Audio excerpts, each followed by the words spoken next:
이 6월 달이 좀 그런 것 같아요. 예, 날씨도 더워지고 이제 완연한 여름이기 때문에 날씨도 더워질 뿐만 아니라 우리 영적으로도 좀 되게 좀 지치는 시간이 바로 이때가 아닌가라는 생각을 한번 해보게 됐습니다.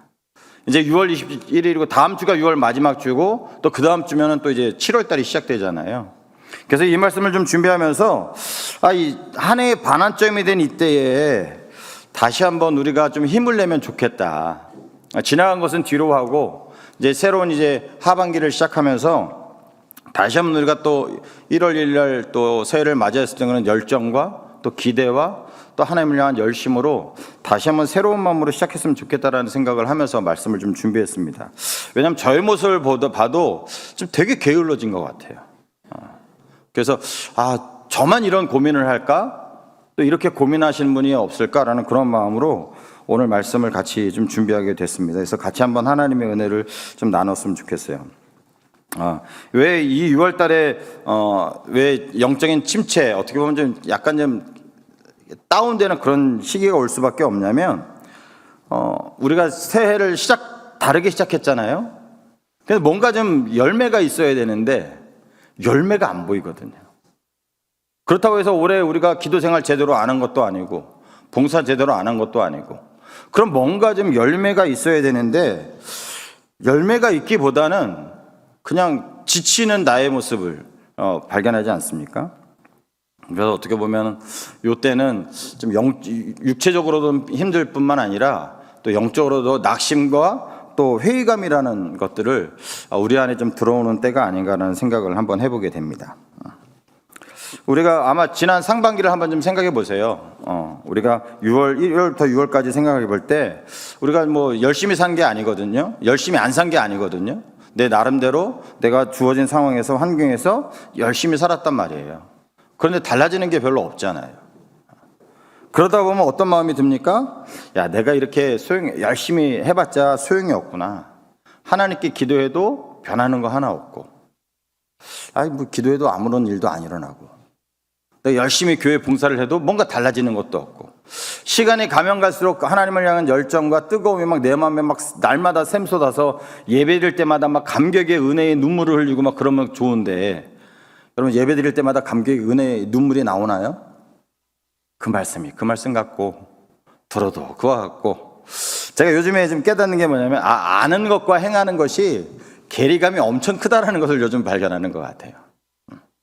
혹시 모르면은 그냥 몰라서 할 텐데 아는데 행하지 못하는 게 꽤 많거든요. 그러면서 제 생각이 어떤 생각이 드냐면 하나님 말씀을 아는 것과 행하는 것이 이렇게 다르구나. 그러면서 제가 하나님의 모습을 다시 한번 생각해 봤어요. 하나님 뭘 좋아하실까? 많이 아는 걸 좋아하실까? 아니면 아는 걸 행하는 걸 좋아하실까? 그런 생각을 좀 해보게 됐습니다. 지난 한 주간. 그래서 저 나름대로 뭐 성경 공부하고 성경을 연구하고 가르치는 입장이기도 하고 말씀을 많이 한다고 하면서 말씀이 아는 만큼 내 삶이 좀 달라져 가야 되는데 내가 말씀을 아는 만큼 만약에 내 삶을 이게 따라갔다면 아마 성인이라 취향받지 않을까? 여러분 그렇지 않으세요? 여러분이 아는 만큼 여러분 만약에 아는 만큼 행동이 따라갔다면 아마 여러분을 볼 때 되게 성인처럼 아마 되게 거룩한 그런 모습을 보이지 않겠습니까? 근데 우리는 어때요? 지금도 넘어지고 또 어제도 넘어지고 그저께도 넘어지고 그러잖아요. 그러다 보니까 좀 내 안에 좀 시간이 가면 갈수록 막 열정이 있고 뜨거움이 있고 막 기쁨이 있고 감격이 있고 막 그러면 좋은데 그렇지 않은 나의 모습을 보니까 사단이 우리에게 좀 틈을 타는 거죠. 야, 너 그렇게 아무리 애써봤자 아무 소용없어. 너 기도해도 아무 일도 일어나지 않아. 그게 사단의 속삭임이거든요. 그런 마음이 드는 순간 그게 뭐예요? 바로 내 안에 낙심이 오기 시작했다는 겁니다. 영적인 슬럼프가 찾아왔다는 것이죠. 아마 오늘 이 거룩한 예배 자리에 앉아 계신 우리 성도님들 중에서도 겉으로는 아무렇지 않은 듯 웃고 있지만 속으로는 이런 혹시 낙심의 눈물을 흘리시는 분 계시지 않아요? 하나님 저 진짜 너무 힘들어요. 너무 지쳐요. 이제는 내려놓고 싶습니다. 혹시 그런 마음이 들고 계신 성도님 계시지 않습니까? 오늘 바울 사도는 이 오늘 본문의 말씀을 통해서 오늘을 살아가며 지쳐 있는 저와 여러분에게 이 낙심의 마음이 찾아올 때 어떻게 대처해야 되는지를 이야기하고 있습니다. 아마 이 갈라디아 교회 성도들도 마찬가지였던 것 같아요. 예수님을 믿고 선하게 살려고 또 말씀대로 순종하며 살려고 눈물겹게 애쓰다가 좀 많이 지쳐있던 것 같습니다. 그리고 옛날 그리스 로마 시대에는 정말 신앙대로 말씀대로 살아가기 너무너무 힘든, 지금보다 더 힘든 시대였었거든요. 그런 그들에게 이 바울이 위로하고 격려하는 말씀인 거죠. 어떻게 보면 세상적인 핍박, 또 내부 안의 갈등, 교회 안의 갈등들이 있었고, 그래서 예수를 믿어도 별것 없네 하라는 그런 낙심이 교회를 덮쳤던 것 같습니다. 그래서 오늘 하나님께서 이 바울의 입술을 통해서 낙심하고 있는 우리에게 위로와 격려의 말씀이 무엇인지 한번 이 본문을 통해서 살펴보았으면 좋겠습니다. 그래서 내 영혼을 갉아먹는 낙심을 이겨내고 다시 한번 하반기에 또 힘차게 하나님이 주시는 힘으로 좀 살아갈 수 있는 그런 능력을 얻는 귀한 시간이 되시길 간절히 소망합니다.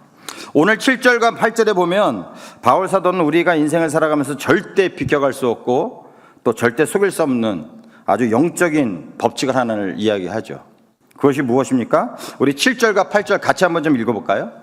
같이 한번 읽겠습니다. 시작. 스스로 속이지 말라. 하나님은 업신여기를 받지 아니하나니 사람이 무엇으로 심든지 그대로 거두리라. 자기의 육체를 위하여 심는 자는 육체로부터 썩어질 것을 거두고 성령을 위하여 심는 자는 성령으로부터 영생을 거둔다라고 이야기하고 있습니다. 여러분, 이 말씀의 핵심은요 아주 되게 간단해요. 그것이 뭡니까? 심은 대로 거둔다는 거예요. 이것은 뭐 자연의 법칙이기도 하지만 영적인 법칙입니다. 콩을 심은 밭에서는 반드시 콩이 나고요, 그리고 팥을 심은 밭에서는 반드시 팥이 나올 수밖에 없습니다. 내가 잡초를 뿌려놓고 잡초가 잔뜩 씨앗을 뿌려놓고 거기서 아름다운 장미꽃을 피기를 원하는 것은 스스로 자기를 속이는 거죠. 여러분, 이 성경에 오늘 말씀에 또 이렇게 얘기해요. 우리 인생의 밭엔 두 가지 종류의 밭이 있는데 하나는 육체의 밭과 성령의 밭이 있다고 얘기를 해요.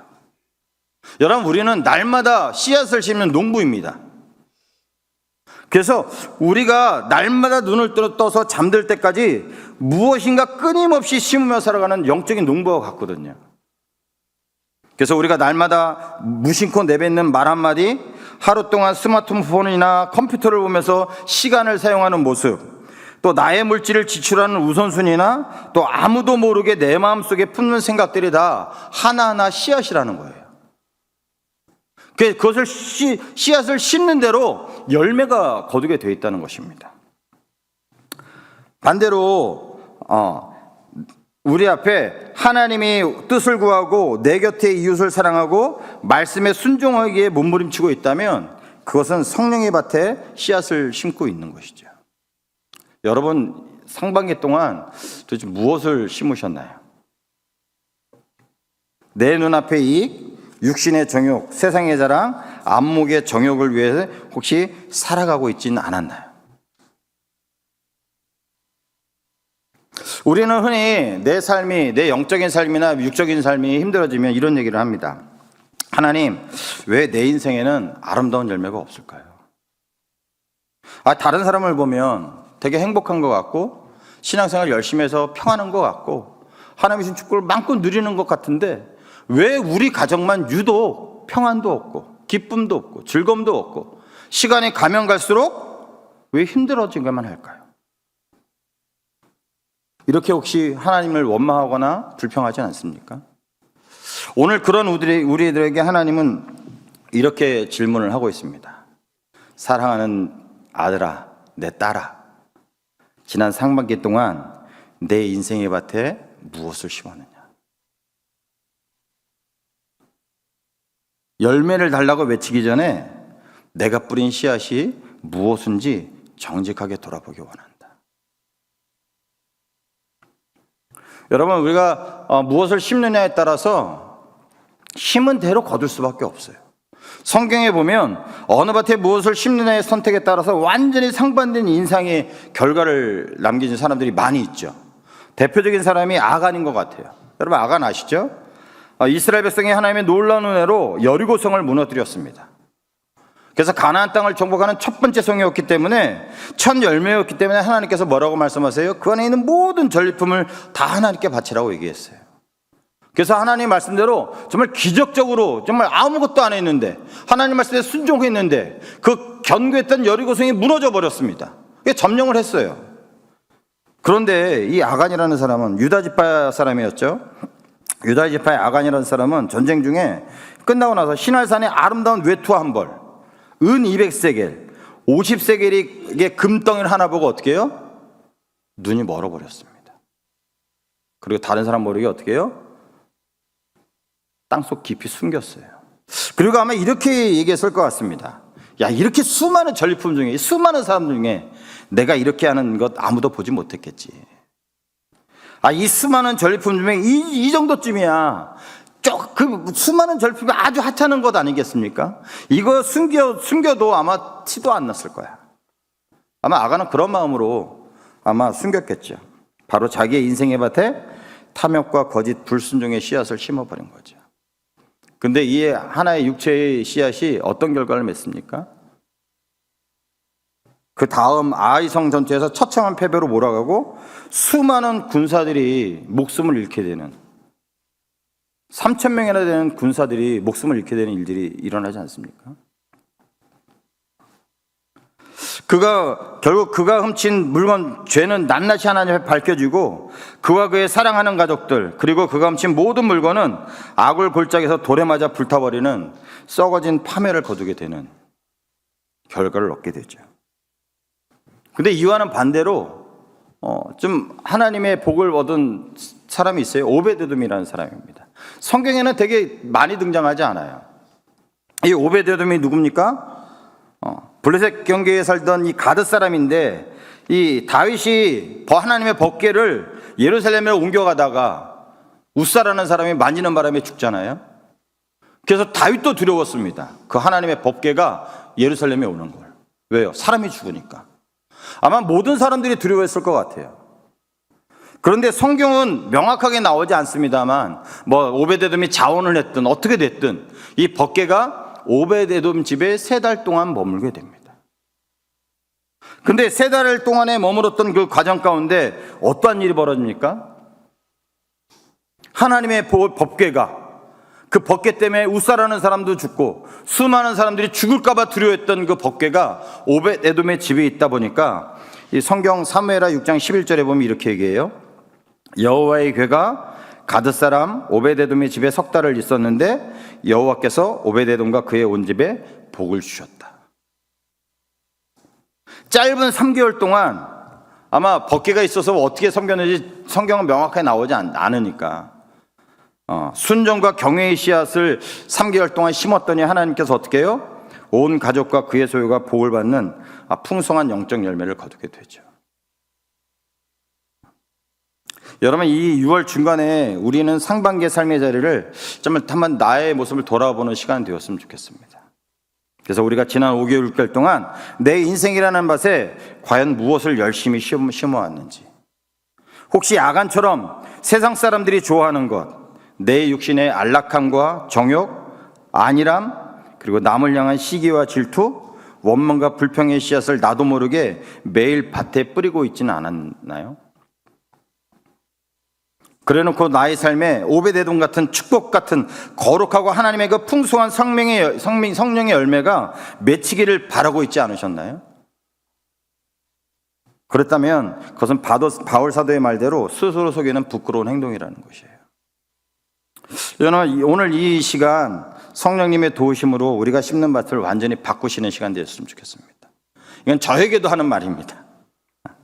그래서 육체의 밭에 죄의 씨앗을 심던 불순종의 손길을 즉시 멈추고 오베데돔처럼 하나님을 경외하는 마음을 심으십시다.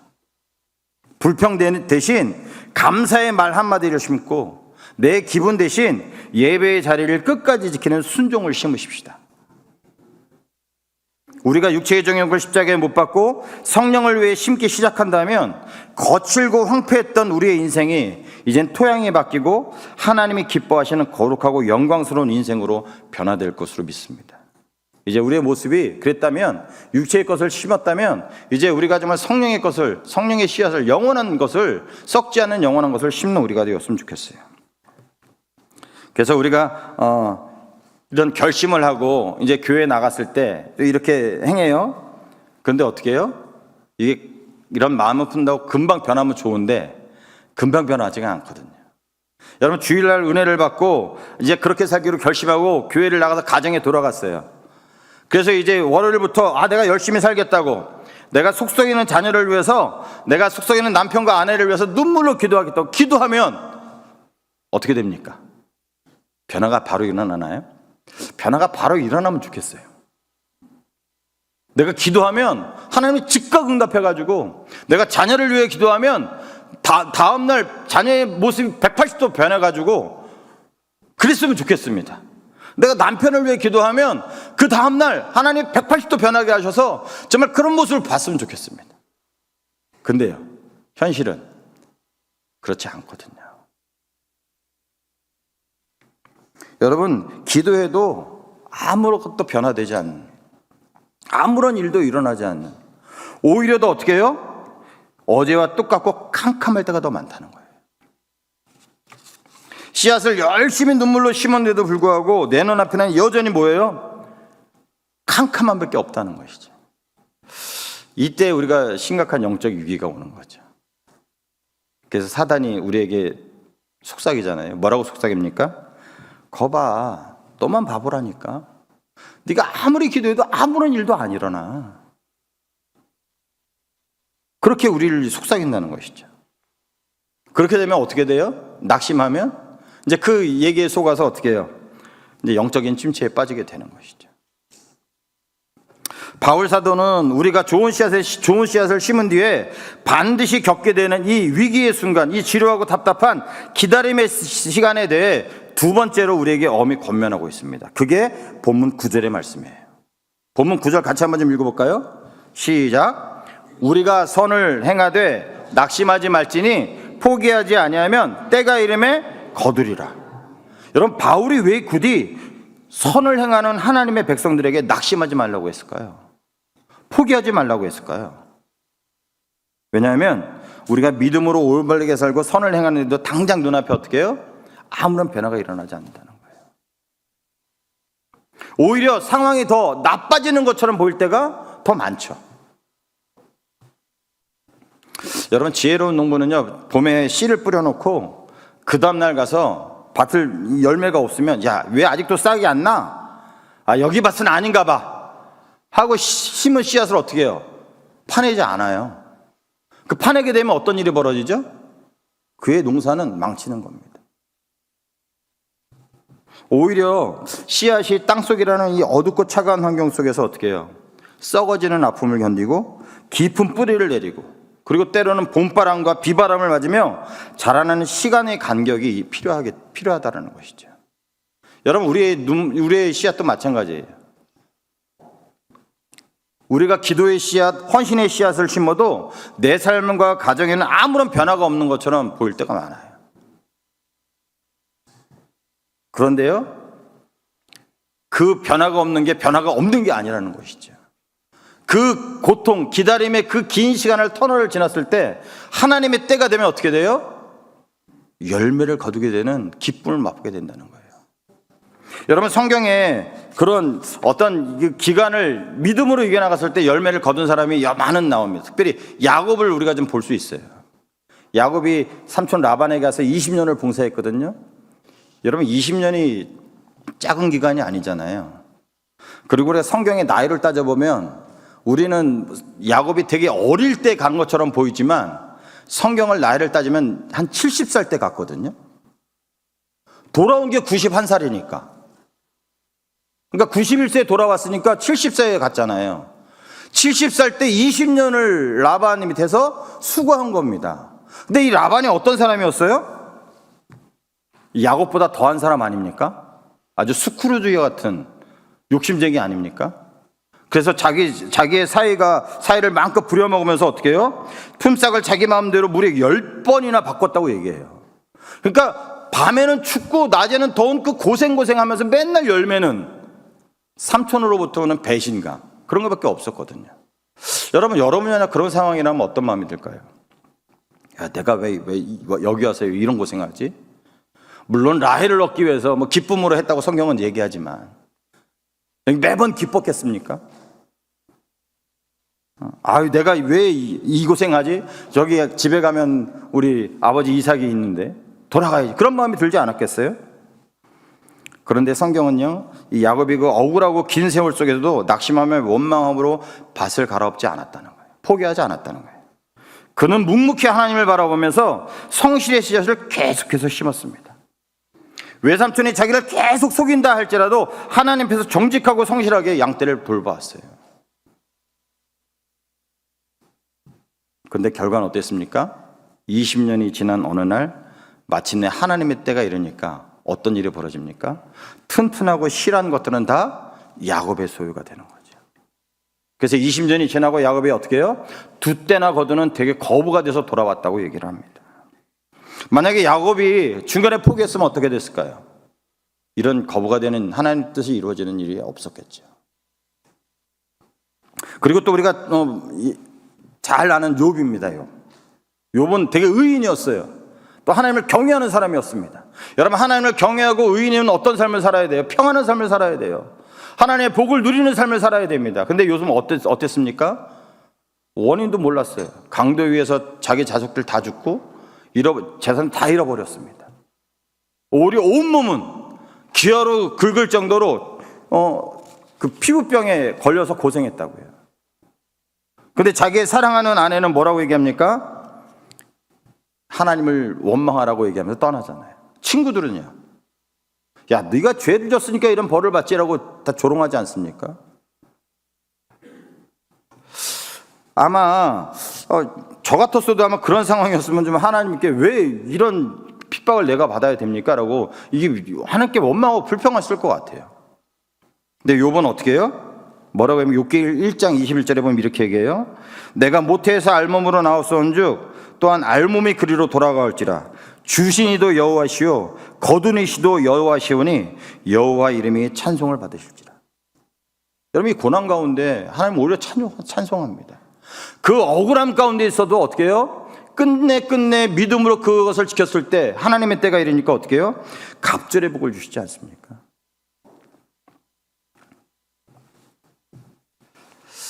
여러분, 이것도 마찬가지죠. 이게 영적인 것과 똑같다는 것 같아요. 우리가 뿌리는 눈물의 씨앗, 기도의 씨앗, 하나님이 다 듣고 계시다는 것이죠. 그래서 여러분, 그 물이 100도에 끓잖아요. 이게 뭐 온도가 뭐 집에 가면 70도에도 뭐 주전자에 끓이기도 하지만, 그러니까 공평한 일기압일 때 육지에서 공평한 기압이 똑같아, 외부의 압력이 똑같으면 100도에 끓는데요. 근데 99도까지는요, 물이 올라가도 끓는 표가 하나도 안 난답니다. 근데 딱 99도에서 100도가 되는 순간 어떻게 해요? 그때 막 기포가 막 올라오는 거죠. 이게 뭐 집에서 하면 100도가 아닌데도 끓는데요, 이 기압이 달라서 그래요. 외부의 기압이, 압력이. 그런데 그것처럼 우리가 99도까지 끓어오르는데 100도에서 포기하는 분이 있을 수 있다는 거예요. 그러니까 이 바울이 뭐라고 얘기하는 거예요? 포기하지 말라고 얘기하는 겁니다. 여러분, 하나님의 시간은 단 한 번도 틀리거나 오차가 있었던 적이 없습니다. 우리의 눈에는 아무것도 보이지 않아도 기도해봐야 소용없고 예배드려봐야 내 삶은 안 변하는 그것이 아니라 가랑비에 옷 젖는 것처럼 어떻게 해요? 하나님이 다 듣고 계신다는 거예요. 우리가 뿌리는 눈물로 심는 기도의 씨앗, 헌신의 씨앗, 물질의 씨앗이 하나님이 다 하나님의 때가 되면 열매를 거두게 하신다는 것입니다. 여러분, 우리가 혹시 좀 힘들고 포기하고 낙심하고 있는 분이 있다면 이 말씀을 좀 위로가 되었으면 좋겠어요. 하나님은 야곱의 억울했던 20년을 불꽃 같은 눈동자로 지켜보셨습니다.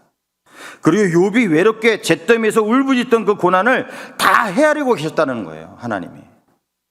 그래서 어떻게 해요? 하나님의 때가 되니까 그들이 흘리는 고난, 그들이 흘리는 눈물, 그들의 신음이 기쁨의 열매로 거두게 된 거죠. 아마 똑같이 동일하게 우리가 흘리는 눈물과 기다림의 시간을 하나님 다 보고 계실 것입니다. 사람의 눈은 제자리인 것 같아 보여서 땅속에서는 지금 뿌리가 자라나고 있을 것입니다. 하나님의 때가 되면 반드시 우리가 상상한 것보다 더 훨씬 넘치도록 거두게 하실 줄 믿습니다. 그래서 우리가 그 믿음의 그 말씀을 기억하시면서 이 6월의 더위 속에 찾아오는 낙심이라는 무서운 유혹을 꾸준함과 인내라는 믿음으로 이겨내시는 우리 모두가 되시기를 간절히 소망합니다. 여러분, 이렇게 또 결심을 하고 또 소망하고 한다고 해서 어떻게 해요? 쉽지 않죠, 이게. 제가 아까 말씀드렸잖아요. 아는 것과 행하는 거는 이 차이가 엄청나더라고요. 이렇게 알고 행하면 얼마나 좋겠어요. 근데 이렇게 하나님의 말씀을 알고 순종하는 게 말처럼 쉽지 않습니다. 그래서 나 혼자 내 삶의 무거운 짐을 다 짊어지고 나 혼자 사방에 꽉 막힌 캄캄한 터널을 걸어가면서 낙심하지 않고 끝까지 인내하며 버틴다는 것, 이건 쉬운 게 아닌 거죠. 그래서 오늘 10절에 보면요, 그 바울이 그 원리를 이야기하고 있습니다. 하나님은 결코 우리 보고 독창하라고 하지 않아요. 솔로 플레이라고 하라고 하지 않습니다. 그 기다림의 시간을 지치지 않고 끝까지 완주하여 풍성한 열매를 맺을 수 있도록 하나님 우리에게 선물을 주신 게 있습니다. 그게 만약 10절입니다. 우리 10절을 같이 한번 좀 읽어볼까요? 10절 같이 한번 읽겠습니다. 시작. 그러므로 우리는 기회 있는 대로 모든 이에게 착한 일을 하되 더욱 믿음의 가정들에게 하라 하는 겁니다. 여러분, 하나님은 우리 혼자 하라고 말씀하지 않았다는 거예요. 옆에 있는 동료와 옆에 있는 사람과 함께 하라고 지금 이야기하고 있다는 것입니다. 여러분, 믿음의 가정들은 누굽니까? 우리 피를 나눈 가정뿐만 아니라 예수 그리스도의 보혈로 한 피 받아 한 몸 이룬 영적인 가족, 바로 내 옆에 앉아있는 성도, 내 뒤에 앉아있는 성도가 바로 믿음의 가정들인 거죠. 하나님은 혼자 하라고 말씀하지 않으셔요. 여러분, 그냥 너 혼자 이거 다 이겨나가, 여러분 쉽지 않아요. 그런데 하나님이 어떻게 해요? 그 홀로 걸어가는 그 길에 동역자를 하나님께서 붙여주셨다는 거예요. 여러분, 아무리 유능하고 힘이 센 농부라도 혼자서 10,000평, 20,000평 농사하는 거 쉽지 않아요. 근데 그 주위에 옛날 우리나라의 풍속이 있잖아요. 품앗이라고. 그래서 서로 도와주는 그런 제도가 있었던 거 아니겠어요? 그래서 성경을 보면서 똑같습니다. 혼자서 낙심하여 쓰러질 수밖에 없었던 그것을 하나님이 연합함으로, 공동체의 힘으로 이겨나가라고 얘기했다는 거예요. 오늘 이 갈라디아 쓴 바울도 어떻게 해요? 혼자 사역을 했나요? 우리가 볼 때는 바울이 되게 멋있잖아요. 멋진 일들을 했지 않습니까? 바울을 통해서 로마의 하나님의 복음이 그 짧은 시간에 전역으로 퍼졌잖아요. 근데 바울도 때로는 어떻게 해요? 두려움이 있었고 고난 가운데 있었고 어려움 가운데 있었다는 거예요. 최초로 고린도에 갔을 때 바울이 아마 고린도를 떠나고 싶었던 것 같아요. 하나님 환상 속에 나타나서 뭐라고 말씀하십니까? 여기 떠나지 말아라. 여기 내 백성이 많다라고 말씀하시잖아요. 그러면서 하나님께서 고린도 있을 때 바울에게 붙여준 동역자가 있습니다. 그게 브루스길라와 아굴라라는 사람이에요. 그래서 이 브루스길라와 아굴라라는 사람을 어떻게 바울에게 섬겼냐? 로마서 16장 3절과 4절에 보면 그들은 내 목숨을 위하여 자기들의 목까지도 내어놓았다라고 얘기해요. 그러니까 바울이 하나님의 사역을 하면서 힘들 때도 있었죠. 채찍에 30에 가만매를 여러 번 맞았으니까. 풍랑 일었을 때도 있고 강도 만날 때도 있었고. 그때마다 하나님이 동역하셔서 하나님의 나라를 이룰 수 있는 이유가 뭡니까? 바로 그 옆에 누가 있었다는 거예요? 동역자들이 있었다는 거예요. 여러분, 이스라엘이 출애굽하면서 르비딤이라는 골짜기에 왔을 때 아말렉 군대가 쳐들어왔어요. 근데 아말렉 군대하고 쳐들어왔을 때 여러분, 제가 지난번에 한번 말씀드렸지만 여러분, 감히 상대할 수 없는, 인구는 이스라엘이 많았지만 여러분, 아말렉 완전 무장한 군대하고 애굽에서 노예 생활을 했다고 온 사람들하고 무기가 상대가 안 됩니다. 그럼 게임이 안 되는 거예요. 근데 그래서 모세가 어떻게 하나님의 산에 올라가서 기도하지 않습니까? 손을 올리면 하나님께 기도하면 이기고 내려오면 지고. 근데 만약에 모세 혼자였었다면 어떤 일이 벌어졌을까요? 아마 이스라엘은 대패했을 거예요. 왜냐하면 손이 올라갔다 내려갔다 그러잖아요. 근데 그 옆에 누가 있었어요? 아론과 훌이 있었거든요. 여러분, 모세가 파리에 내려올 때 줬을 때 원망하지 않았다고요. 아론과 우리 어떻게 합니까? 큰 돌을 가져서 모세를 앉히고 아론과 우리 오른쪽에서 왼편에서 어떻게 해요? 팔이 내려오지 않도록 붙들어줬다고요. 그랬을 때 어떤 일이 벌어집니까? 아말렉 군대를 쳐부수는 큰일이 일어나지 않습니까? 여러분, 왜 하나님께서 왜 우리를 집에서 그냥 텔레비전 보면서 유튜브 보면서 신앙생활 하게 했으면 얼마나 편하겠어요, 그죠? 텔레비 보면서 교회 안 오고. 이제 요즘 또 그런 분들이 간혹가다 있잖아요. 근데 왜 하나님께서 우리를 제주성악교회라는 믿음의 공동체에 묶어주셨을까요? 그냥 편하게, 야, 너 그냥 유튜브 보면서 예배 드리고 혼자 신앙생활하고 그렇게 하면 편할 텐데. 그 이유가 뭘까요? 혼자 가다 넘어지지 말고 서로의 무거운 짐을 지라고 우리를 한 가족으로 묶어주셨다는 거예요.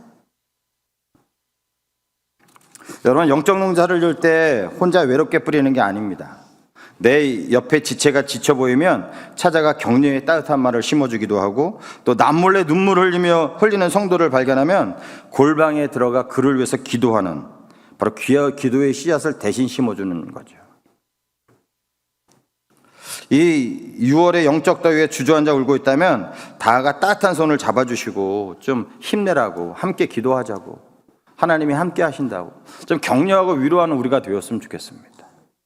여러분, 우리 주위에 그런 분들이 되게 많거든요. 낙심하여서 실망하고 교회를 떠나고 또 나오지 않은 분들 많이 있지 않습니까? 그들에게 찾아가서 그들을 위로하고 격려하고 그들을 위해서 기도해주고, 오히려 왜 그러냐고 막 책망하고 비판하고 정죄하지 않고 오히려 그들을 권면하고 격려하고 함께 하자고. 그게 바로 바울이 얘기하는 믿음의 가정들에게 착한 일을 심는 것이거든요. 우리 교회가 모세의 곁에 아론과 울처럼 바울 곁에 브리스겔라와 아굴레처럼 서로의 처진 손을 들어주고 서로의 버팀목이 되어줄 때 우리는 이 낙심의 계절을 거뜬히 이겨낼 뿐만 아니라 다 같이 기쁨으로 이 풍성한 하반기 열매를 맞이하게 될 줄 믿습니다. 이 말씀을 맺으려고 합니다. 사랑하는 제주성악교회 성도 여러분, 오늘 우리는 한 해의 절반을 통과하는 6월의 한복판에서 갈라디아서 말씀을 통해서 한번 우리의 모습을 좀 돌아보았습니다. 우리가 지난 상반기를 지나오며 내뱉었던 수많은 불평과 원망의 말들, 하나님보다 세상 것을 더 사랑하고 내 육신의 안락함과 정욕을 채우려 했던 육체의 씨앗들이 있었다면 이 시간 성령의 조명하심 앞에 철저히 회개하고 예수의 십자가에 다 묻어버리는 시간 되었으면 좋겠습니다. 그리고 이제 남은 하반기 동안 오베데돔처럼 하나님을 경외하는 씨앗을, 눈물의 기도의 씨앗을, 순종의 씨앗을 우리의 삶의 밭에 다시 기쁨으로 심는 그런 시간이 되기로 결단했으면 좋겠습니다. 혹시 지금 기도의 자리에, 이 자리에 앉아 있지만 주일마다 예배의 자리에 눈물로 지키고 있지만 여전히 내 삶의 가정에 아무런 기적도 변화도 없어서 지치고 낙심하신 분이 혹시 계시지 않습니까? 야곱처럼 사방에서 속임을 당하며 억울한 세월을 지나고 있고, 욥처럼 내 힘으로는 도무지 이해할 수 없는 답답하고 캄캄한 고난의 터널을 외롭게 혹시 걷고 계신 분이 있지 않습니까? 오늘 이 시간 세상의 소리를 차단하고 우리의 낙심의 마음을 따뜻하게 만지시며 세밀하게 속삭이시는 주님의 음성에 귀를 기울였으면 좋겠어요.